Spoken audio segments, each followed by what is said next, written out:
Muita paz a todos, queridos irmãos, queridas irmãs. Sempre uma alegria estarmos unidos em torno do Evangelho, em torno da nossa doutrina espírita, em momentos como este, que reúnem pessoas que estão no plano material e aqueles irmãos e irmãs que estão no campo espiritual também participando aqui dessa iniciativa do Grupo Sheila de Belo Horizonte. Hoje nós vamos falar a respeito do tema Lei de Igualdade. Então vamos iniciar situando essa parte do Livro dos Espíritos, o primeiro volume da nossa codificação espírita, lançado por Kardec em 1857.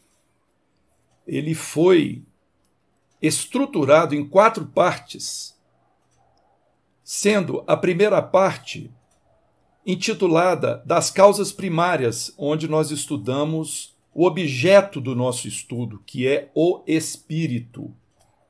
Na parte segunda, Kardec reservou as questões sobre o mundo espírita, ou mundo dos espíritos, ou seja, é a análise desse objeto de estudo, que é o espírito, no ambiente onde ele se manifesta no campo espiritual.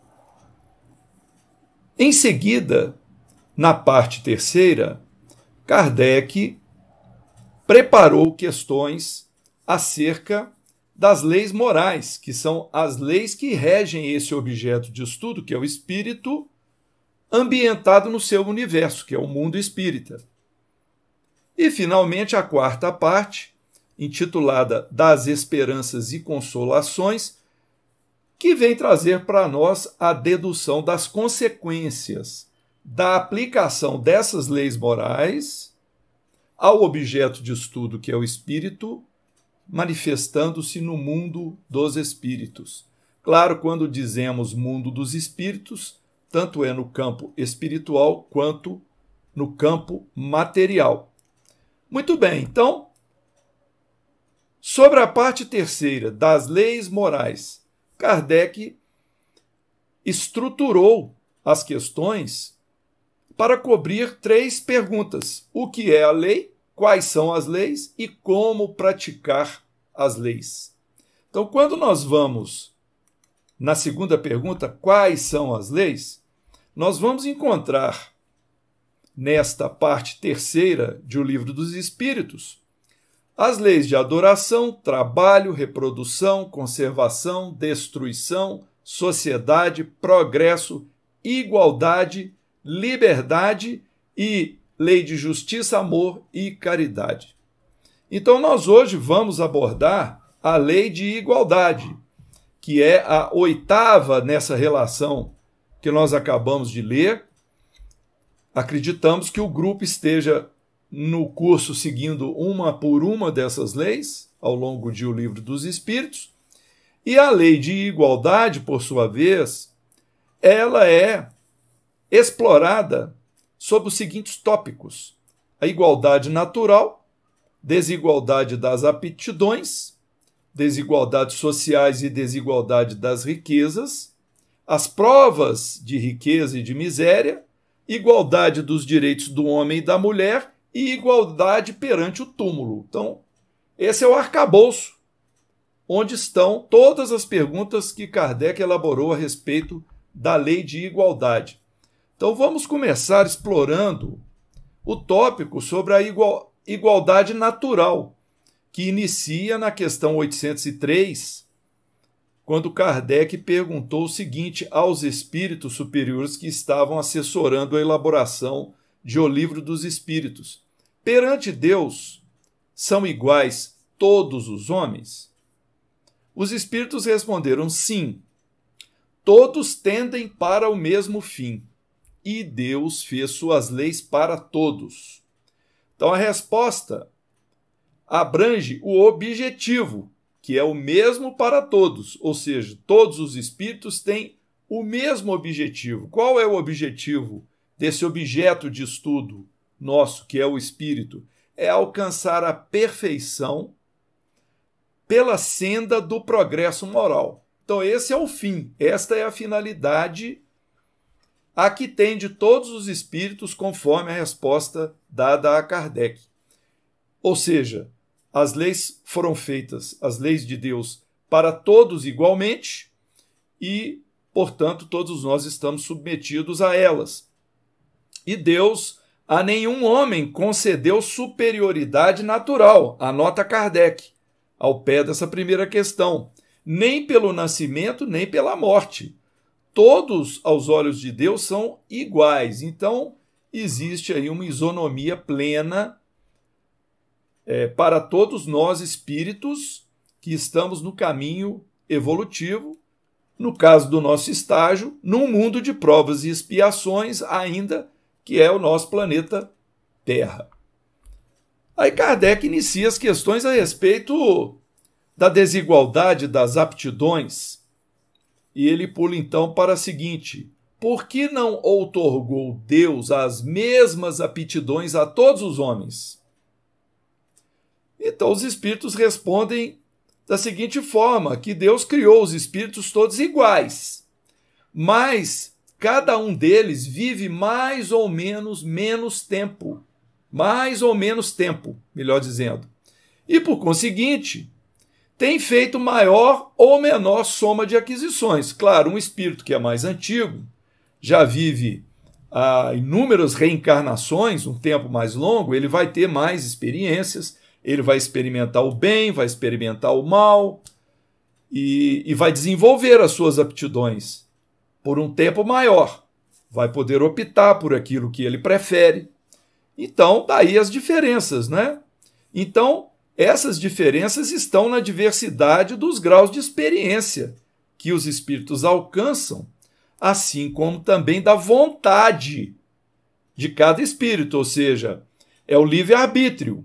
O espírito opta por aquilo que ele deseja fazer, a forma como ele prefere pensar, e ele vai nesses degraus evolutivos aprendendo e, com isso, progredindo em direção a Deus. Mas é interessante que os espíritos anotam também que essa variedade de aptidões ela é necessária. Por quê? Para que cada um de nós, para que cada espírito possa contribuir com a vontade de Deus, com os desígnios da providência. Por isso, para cada um foi reservado um papel a cumprir durante a sua existência, né? Um papel útil que o espírito vai desempenhar. Não precisa, então, não é necessário que todos os espíritos façam as mesmas coisas, especialmente nesse nosso estágio evolutivo, que é um estágio ainda de muito aprendizado, não é? Estamos experimentando muitas coisas, acertando umas, errando com outras.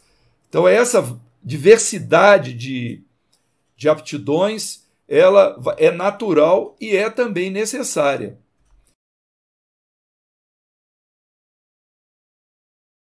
Passando de um mundo superior a outro inferior, conserva o espírito integralmente as faculdades adquiridas?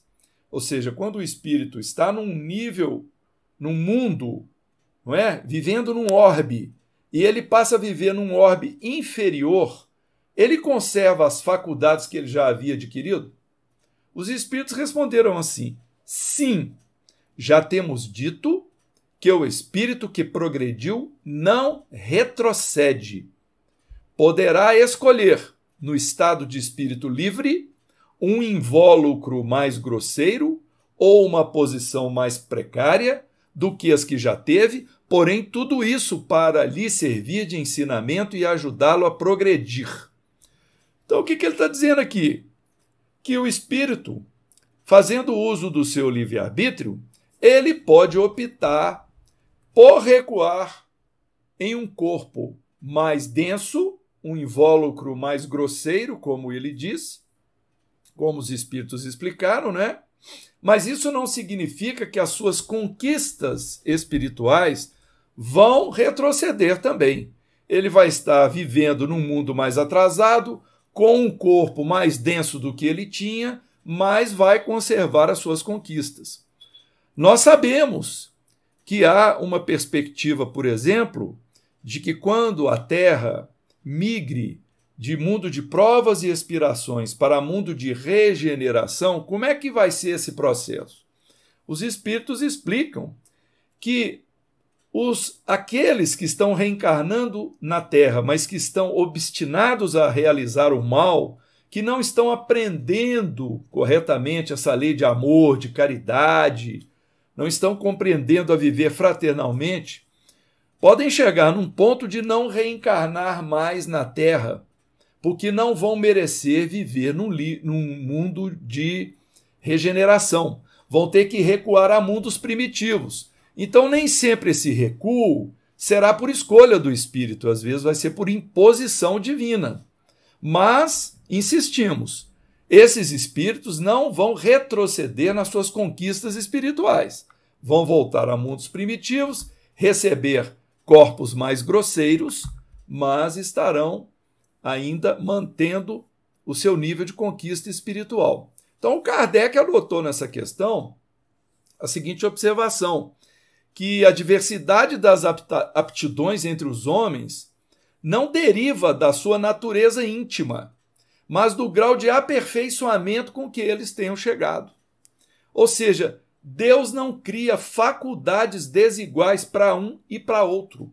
Nós somos todos criados simples e ignorantes, mas permite que os espíritos em diversos graus de desenvolvimento tenham contato uns com os outros, de forma que os mais adiantados possam auxiliar o progresso dos espíritos que estejam mais atrasados.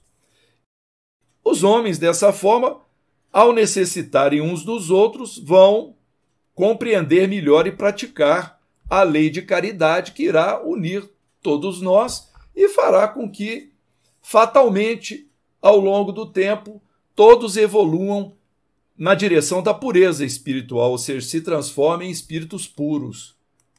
E aí a identidade será maior ainda entre um e outro.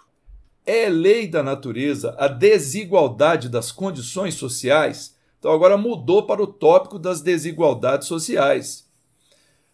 Os espíritos respondem que não é lei da natureza essa desigualdade das condições sociais, é obra do homem, não é obra de Deus. Aí Kardec completou a pergunta: algum dia essa desigualdade vai desaparecer? Os espíritos responderam assim: eternas somente são as leis de Deus. Ou seja, essa desigualdade social não será eterna.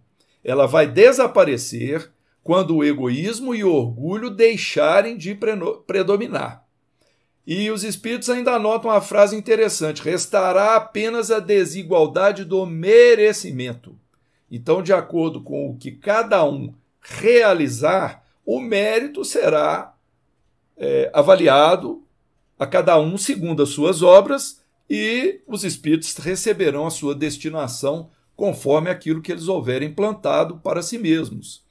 Então, só o espírito é mais ou menos puro e isso não depende da posição social. A posição social ela pode naturalmente mudar de uma para outra entre reencarnações, até como forma de aprendizado, forma de evolução ou forma de expiação, de depuração.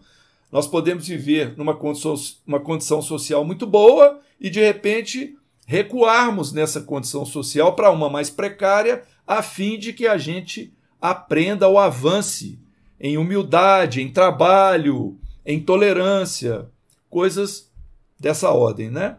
Então, prosseguindo com as desigualdades sociais, o Kardec perguntou o que se deve pensar daqueles que abusam da superioridade de suas posições sociais para, em proveito próprio, oprimir os fracos.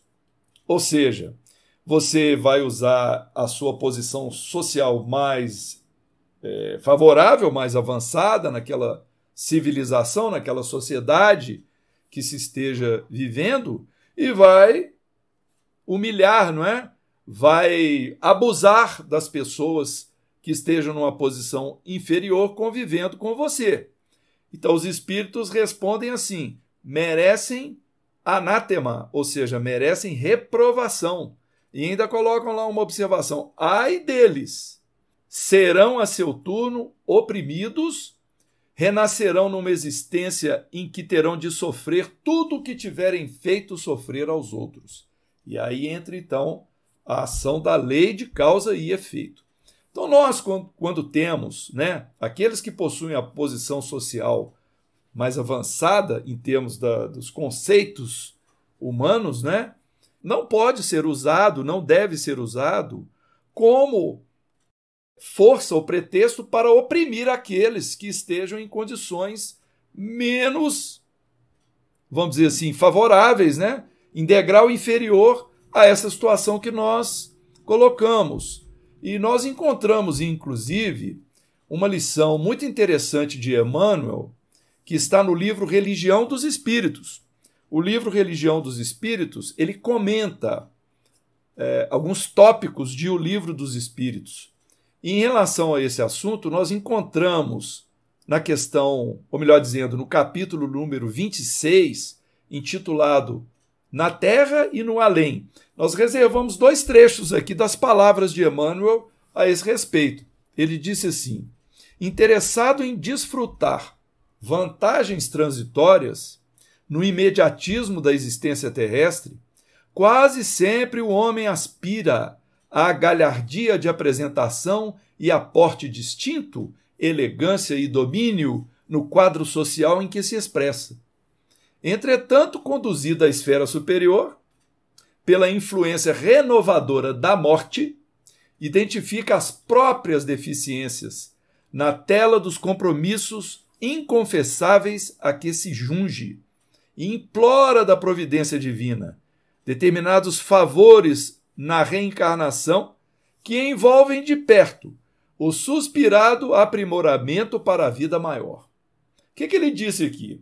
Nós desencarnamos, estávamos numa posição social vantajosa, usufruímos do poder, usufruímos, como ele diz aqui, do domínio, da elegância, do porte distinto, né? Estávamos no topo do nosso quadro social, mas quando chegamos ao mundo dos espíritos, nós somos espíritos atrasados, inferiores ainda, porque a avaliação no campo espiritual é sob a nossa condição moral e não a roupa que nós estávamos usando, o cargo que a gente exerceu, nada disso. É o que fizemos com tudo isso em relação ao bem e ao mal é que vai ser levado em conta. Então o espírito, ele começa a enxergar melhor a si mesmo e percebe as suas próprias deficiências.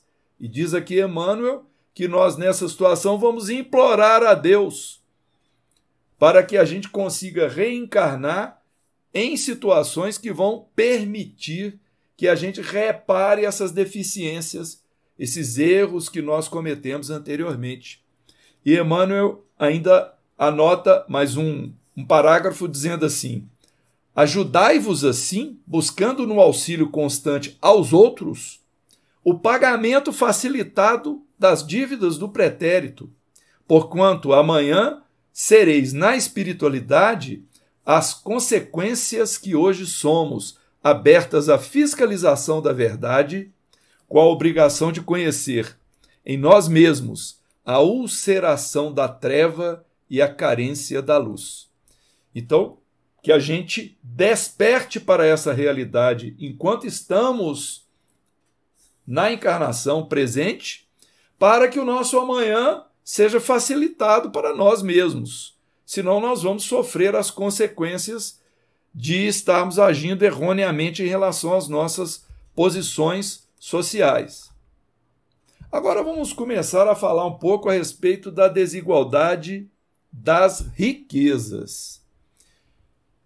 Na questão 808, encontramos: a desigualdade das riquezas não se originará das faculdades, em virtude da qual uns dispõem de mais meios de adquirir bens do que outros? Ou seja, as riquezas são consequência de alguns terem mais aptidão, não é? Mais faculdades para conseguirem adquirir bens do que outras pessoas? Os espíritos respondem de forma dúbia, assim, sim e não. E completam com uma pergunta: da velhacaria e do roubo, que dizeis? Ou seja, nem todos aqueles que estão de posse de riquezas estão nessa condição, nesse status, devido às suas grandes faculdades ou habilidades para lidar com elas.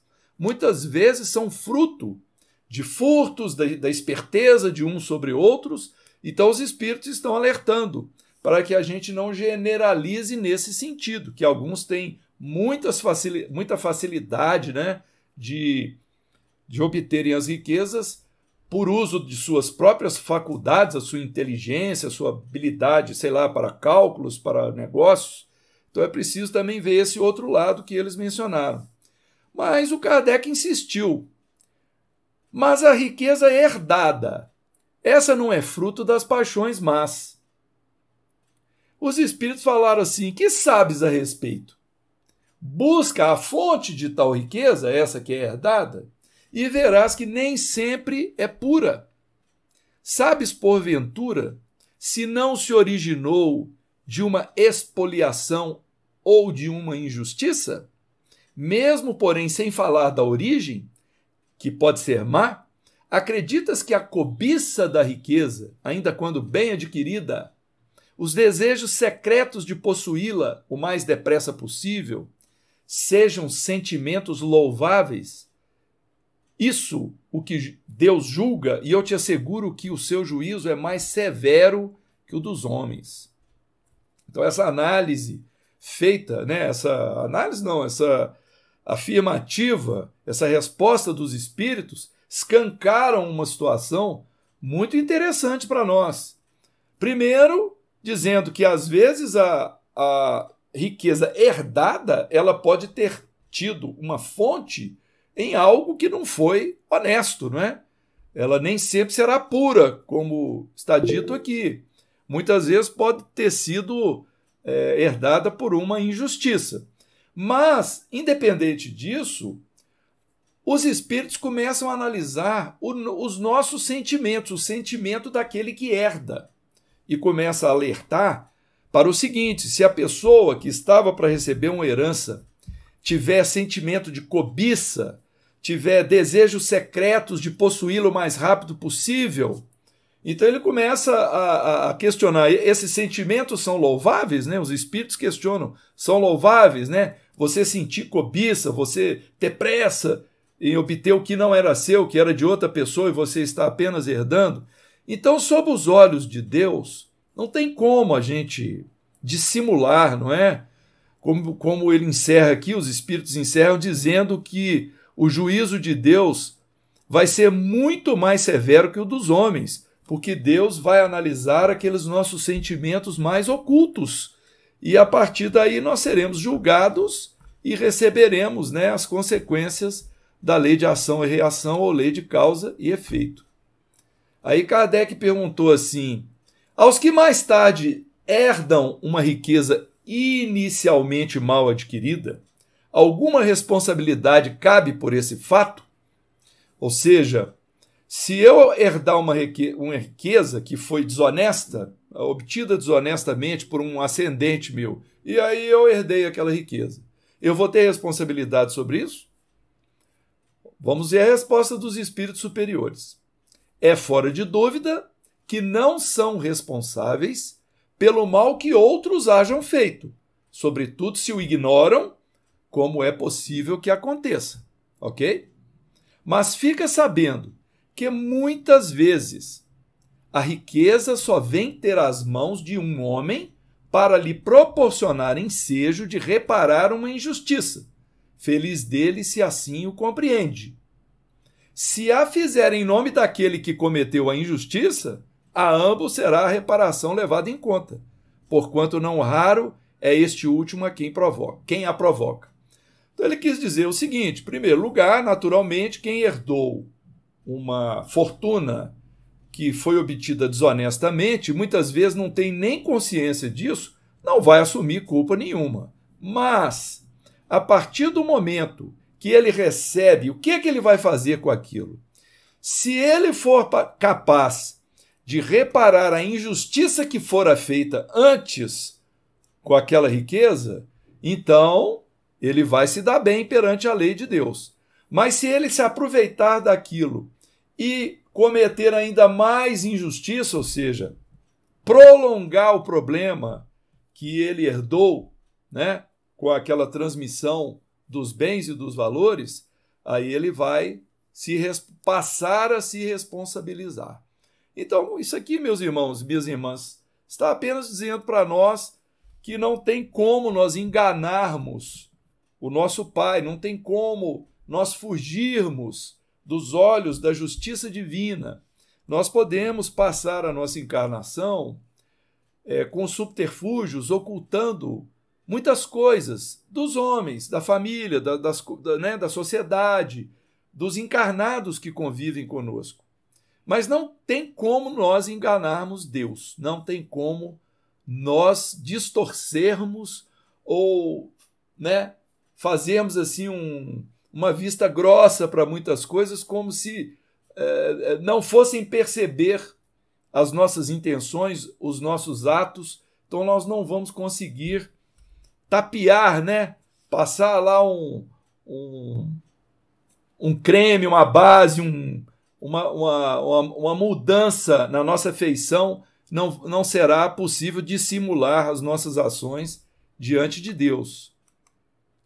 E, prosseguindo, vem a pergunta: sem quebra da legalidade, quem quer que seja pode dispor de seus bens de modo mais ou menos equitativo. Aquele que assim proceder será responsável, depois da morte, pelas disposições que haja tomada?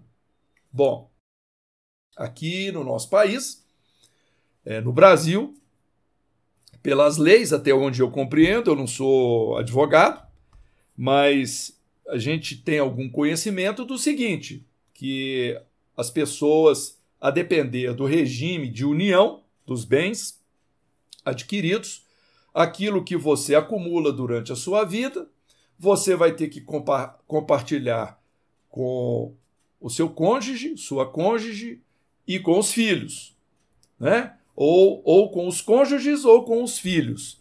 Então são os meeiros e os herdeiros. A maioria das situações se enquadra nisso aí. Quando a pessoa, por exemplo, não tem filhos, não tem marido, não tem esposa, é a pessoa sozinha na vida e ela tem bens, esses bens podem ser distribuídos através de testamento. Tantos por cento para fulano, tantos por cento para ciclano, nós podemos fazer assim. Desculpem se a gente não estiver cobrindo todas as situações, tá? Não é nossa especialidade. Mas o que está querendo... Por que nós estamos falando isso aqui? Porque a pergunta foi feita assim: se eu dispuser dos meus bens de uma forma que, vamos dizer assim, eu favoreça a alguém e desfavoreça a outro, e isso pode ser considerado injusto pela lei divina? A resposta dos espíritos foi: toda ação produz seus frutos. Doces são os das boas ações, amargos sempre os das outras. Sempre entendei o bem. Então nós deduzimos aqui dessa resposta que o que vai ser considerado é a intenção que nós tivemos. Se nós quisermos privilegiar alguém por um critério que nós consideramos mais justo, por exemplo, a pessoa está em maior penúria, tem maior necessidade, e nós quisemos, ou vemos por bem colocar nas mãos dela maiores recursos do que na outra que tem mais condição, então, seguindo esse exemplo, nós estaríamos fazendo a coisa dentro daquilo que nós consideramos justo. Então, nos parece que a lei de Deus vai levar em conta essa nossa intenção. Ou seja, se a nossa ação for boa, se não for uma ação que propositadamente vai prejudicar alguém que eu poderia estar favorecendo, ou deixando de ajudar alguém que eu poderia ajudar, aí nós vamos responder por essas consequências, né? Então há um grau aqui de subjetividade, né, entre as decisões tomadas e as intenções que nós tivemos. Claro que a partir do momento que nós passarmos o bem, nós não vamos ter responsabilidade pelo que fizerem com o uso daquele bem. Como muitas vezes, né, nós muitas vezes deixamos de dar uma esmola, por exemplo, e falamos assim, não vou dar dinheiro para aquela criatura porque ele vai usar para comprar uma cachaça, para comprar drogas.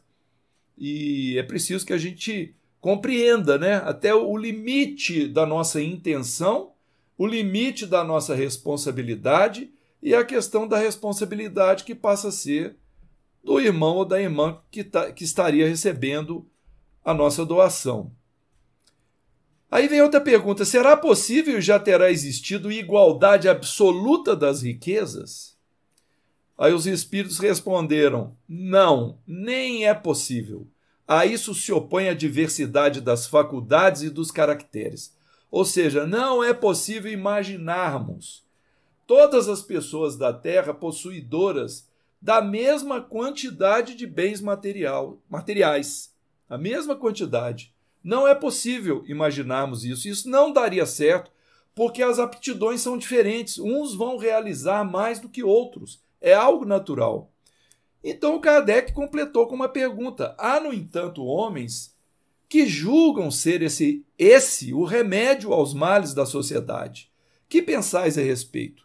Ou seja, há realmente uma linha de pensamento que acha que todos devem ter a mesma distribuição de riquezas.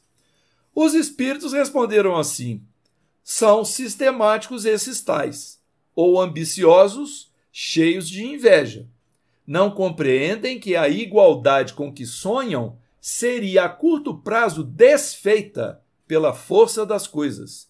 Combatei o egoísmo, que é a vossa chaga social, e não corrais atrás de quimeras, fantasias.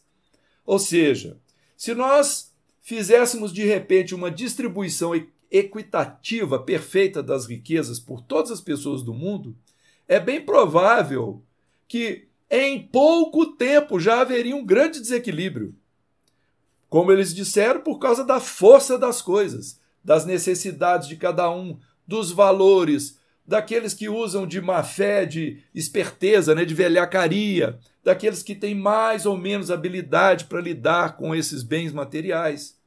Então, o que preocupa mais os espíritos é que nós combatamos o egoísmo e não que nos preocupemos em fazer divisão equitativa das riquezas. Porque se nós não tivermos o egoísmo, nós seremos capazes de, uma vez tendo posse de uma quantidade, né, de riqueza maior que a de outra pessoa, nós teremos possibilidade de ajudar a outra pessoa, praticando a caridade, fazendo desprendimento da nossa parte, de não nos preocuparmos em acumular. Então, tudo isso vem realmente de um processo muito sábio da justiça divina que visa o nosso aperfeiçoamento. Muito bem. Aí nós vamos pular para a questão 813. Há pessoas que, por culpa sua, caem na miséria. Nenhuma responsabilidade caberá disso à sociedade? Ou seja, a sociedade tem responsabilidade sobre a miséria das pessoas? A resposta dos espíritos foi assim, mas certamente.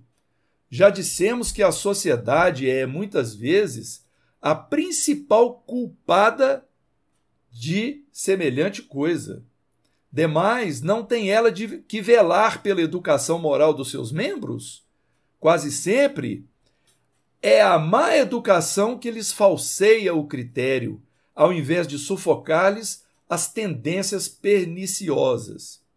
Então, os espíritos nos ensinam que realmente a sociedade, muitas vezes, tem uma grande parcela de culpa na miséria alheia, na forma como a riqueza é distribuída, na forma como as pessoas são favorecidas, que às vezes privilegiam uns em detrimento de outros. Enquanto uns são escravizados, relegados a segundo plano, não têm acesso a nenhum tipo de facilidade, às vezes não têm acesso a cuidados com a saúde, com a educação, enquanto outros estão garantidos ali, privilegiados. Então a sociedade, ela peca muitas vezes por essas questões voltadas ao egoísmo.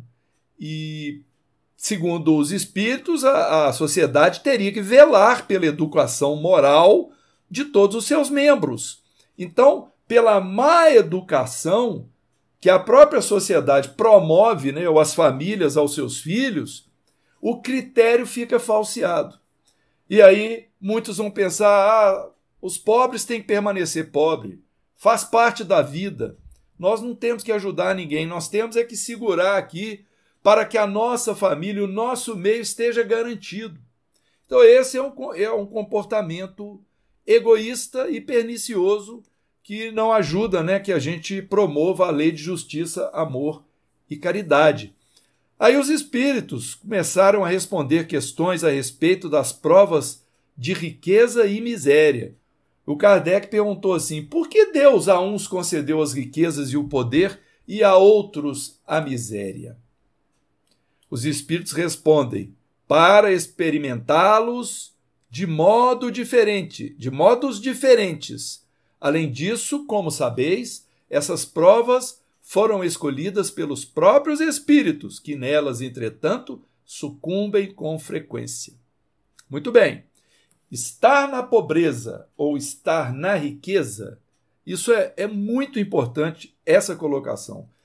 Isso não tem nenhuma relevância para Deus, para a espiritualidade superior. Se nós estamos vivendo a riqueza ou a pobreza, não importa.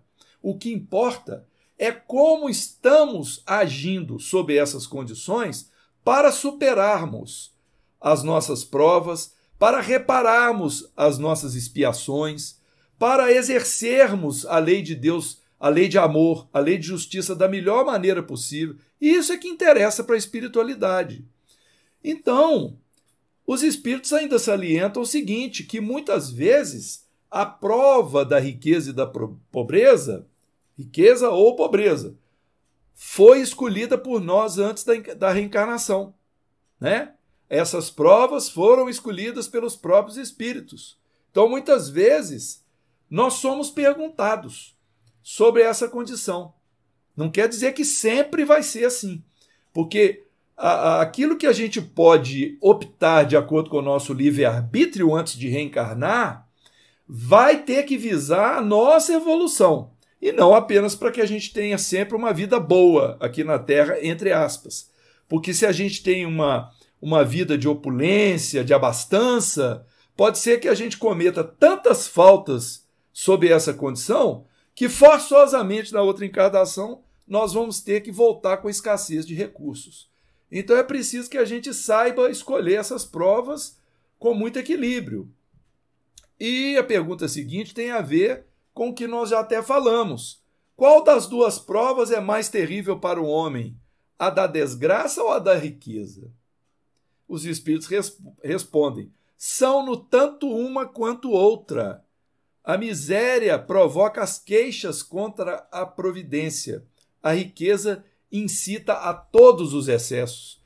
Ou seja, tanto uma quanto outra podem provocar armadilhas em que nós vamos ser, né, pegos por essas armadilhas, nós vamos tropeçar nessas armadilhas e vamos perder, às vezes, aquela prova por causa disso, né?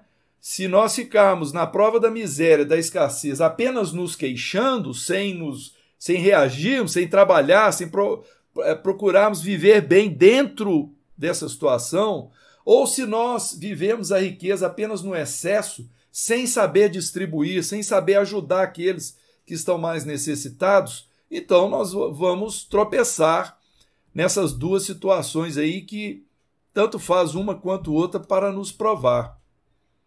Aí o Kardec pergunta, estando o rico sujeito a maiores tentações, também não dispõe, por outro lado, de mais meios de fazer o bem? Os espíritos respondem, mas é justamente o que nem sempre ele faz. Torna-se egoísta, orgulhoso e insaciável. Com a riqueza, suas necessidades aumentam e ele nunca julga possuir o bastante para si unicamente.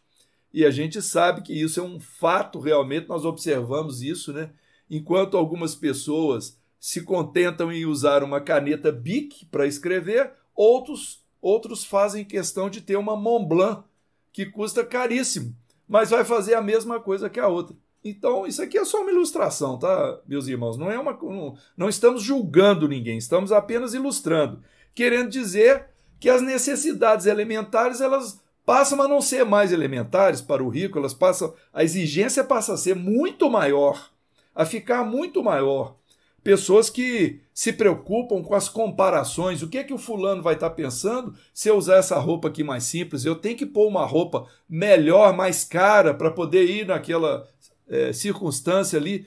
Então, tudo isso vem também do nosso psicológico, do nosso sentimento de culpa, dos nossos valores íntimos. Mas se a gente estiver analisando a coisa pelo campo espiritual, a análise precisa ser feita de forma diferente. Porque, como Kardec observou, Deus experimenta o pobre pela resignação e o rico pelo emprego que ele dá aos bens e ao seu poder. Então, isso é que vai importar para nós, né? Para nós. Agora vamos adentrar a questão dos direitos do homem e da mulher, na questão das igualdades, né? Igualdade dos direitos do homem e da mulher. São iguais perante Deus o homem e a mulher e têm os mesmos direitos? Muito bem. A resposta dos espíritos, essa resposta foi uma pergunta. Não outorgou Deus a ambos a inteligência do bem e do mal e a faculdade de progredir?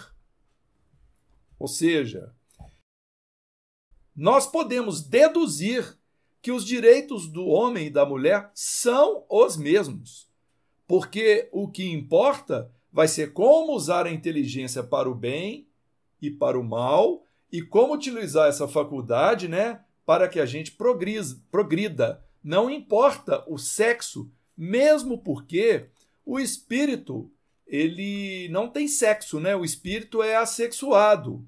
O espírito recebe o sexo quando ele recebe o corpo. Claro que ele vem com vivências dentro de um viés sexual e muitas vezes ele guarda a memória e guarda a afinidade com aquela sexualidade. Mas todos nós vamos ter que experimentar corpos masculinos e corpos femininos para a gente evoluir. Então não tem o menor cabimento se falar em direitos desiguais para homem e mulher. E é o que a sociedade pratica.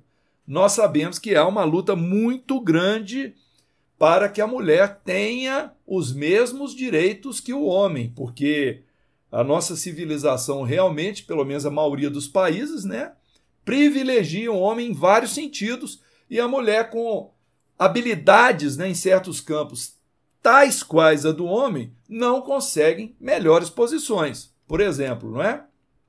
Então tem uma mensagem, nós não vamos ler aqui, agora vamos apenas deixar a referência, lá no livro Religião dos Espíritos, procurem a mensagem intitulada A Mulher ante o Cristo, onde ele vai fazer uma descrição a respeito das figuras femininas no Evangelho, o que muitas delas passaram e como que, por exemplo, ele cita Madalena e Joana de Cusa como referências de superação.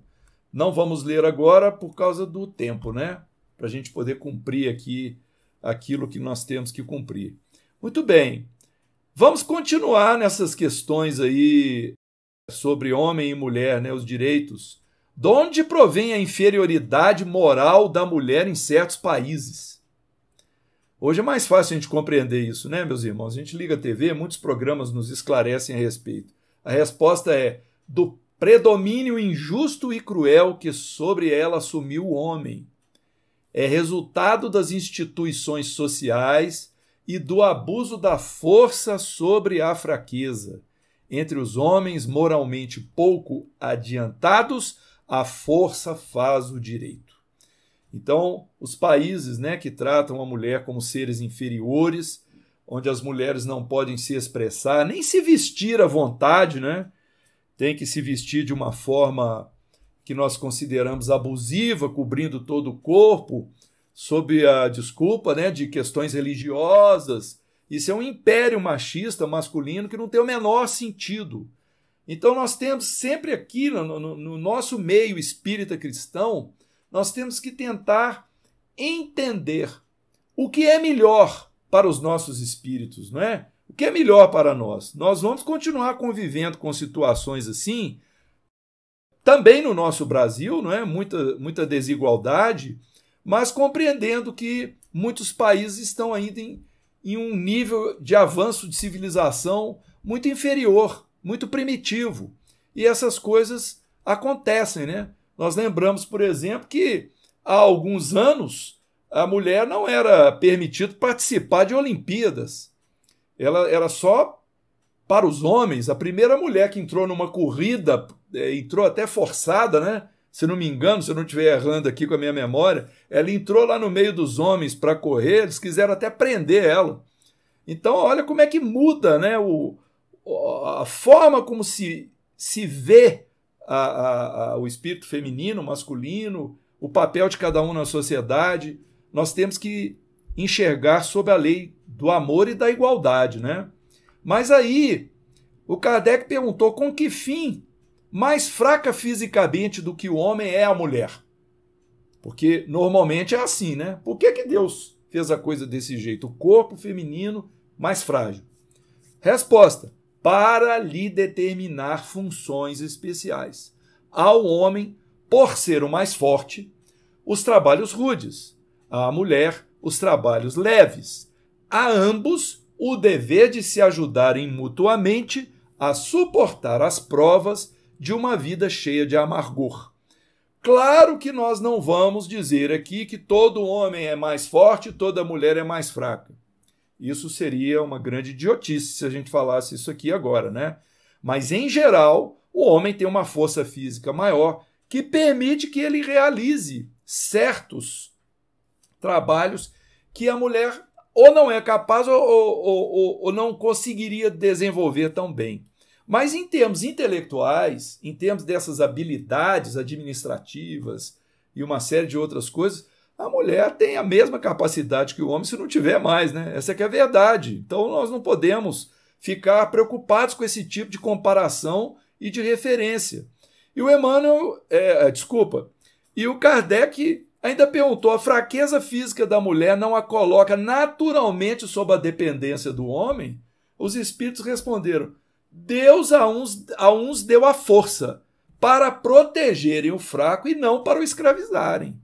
Então esse é o objetivo do homem com sua força, é também para que ele seja, no relacionamento com a mulher, seja a mulher que for, o auxílio, né, de proteção e daquilo que a mulher haverá de necessitar do uso dessa força para o seu próprio bem, para a sua segurança, para o seu bem-estar. Então a visão nossa é a visão amorosa, é a visão da caridade, é a visão do auxílio mútuo, da compreensão.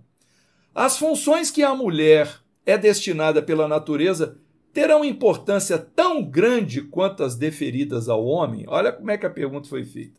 Vou até repetir. As funções a que a mulher é destinada pela natureza terão importância tão grande quanto as deferidas ao homem?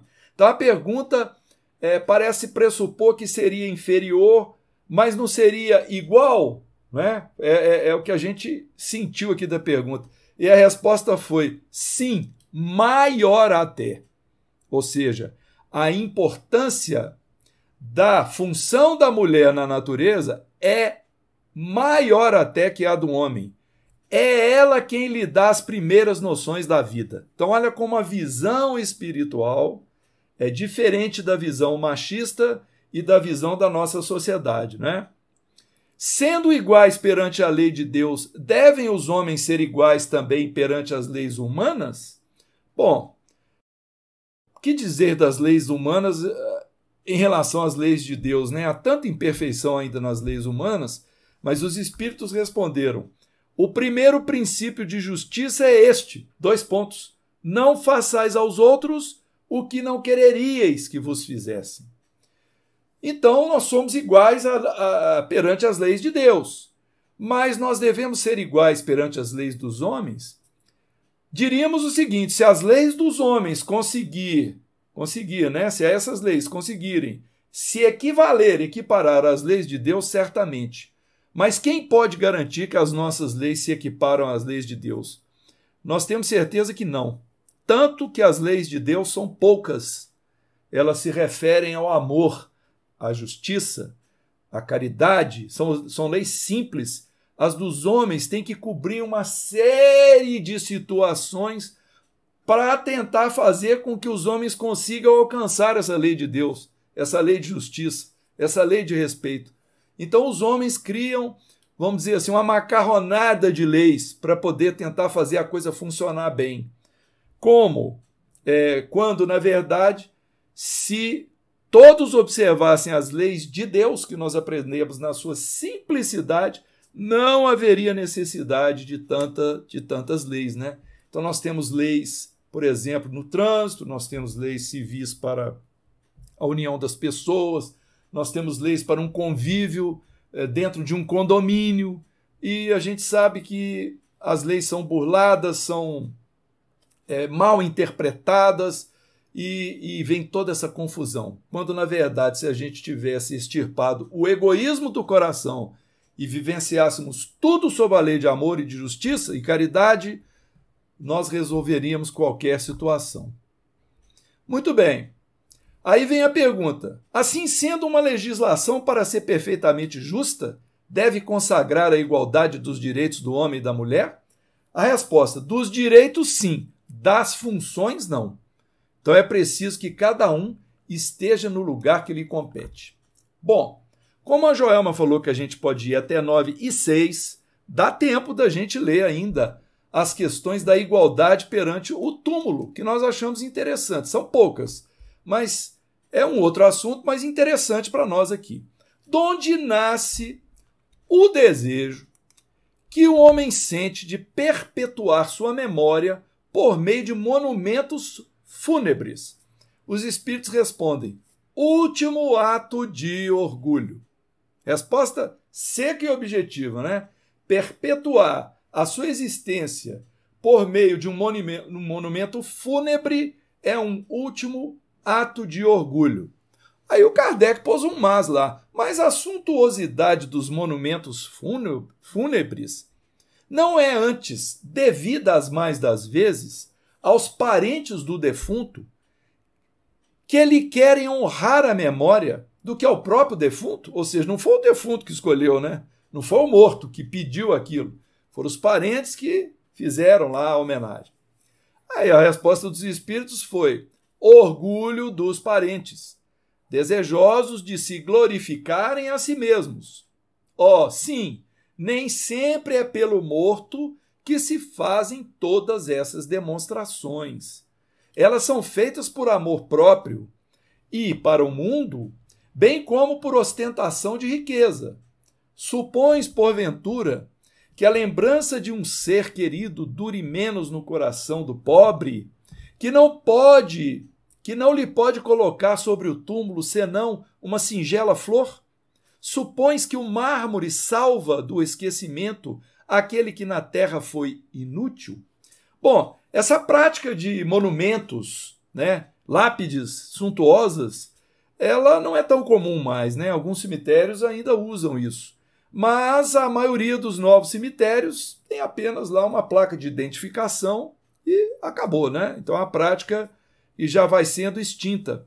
Mas Emmanuel responde aqui a questão do orgulho de quem quer demonstrar ostentação. A família rica coloca lá um castelo, né? Constrói uma coisa suntuosa.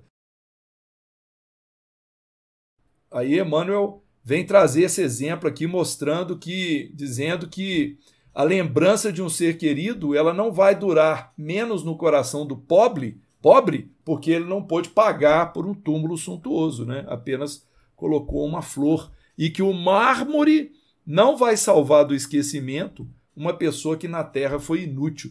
Essas frases do Emmanuel são... Gente, eu estou falando Emmanuel aqui, eu estou com Emmanuel na cabeça. Isso aqui é dos Espíritos, né? Respondendo o Kardec no Livro dos Espíritos. Me desculpem aí, mas nós estamos aqui mostrando, né, como é que o Espírito Superior ele reage a essas situações, né? Muito bem. Então vamos para a última pergunta. Reprovais então de modo absoluto a pompa dos funerais? Os Espíritos responderam: não. Quando se tem em vista honrar a memória de um homem de bem, é justo e de bom exemplo. Então, não há uma condenação a que se faça. A questão é mesmo a justiça de se fazer, a razão de se fazer, né? Quando é um homem de bem, então a memória que às vezes vale a pena ele servir de referência ali, né? Colocar lá para chamar a atenção. Mas o Kardec coloca assim, que o túmulo é o ponto de reunião de todos os homens. Aí terminam inelutavelmente todas as distinções humanas. Em vão tenta o rico perpetuar a sua memória, mandando erigir faustosos monumentos. O tempo os destruirá, como lhe consumirá o corpo. Assim o quer a natureza. Menos perecível do que seu túmulo será a lembrança de suas ações boas e más. A pompa dos funerais não o limpará de suas torpezas, nem o fará subir um degrau que seja na hierarquia espiritual.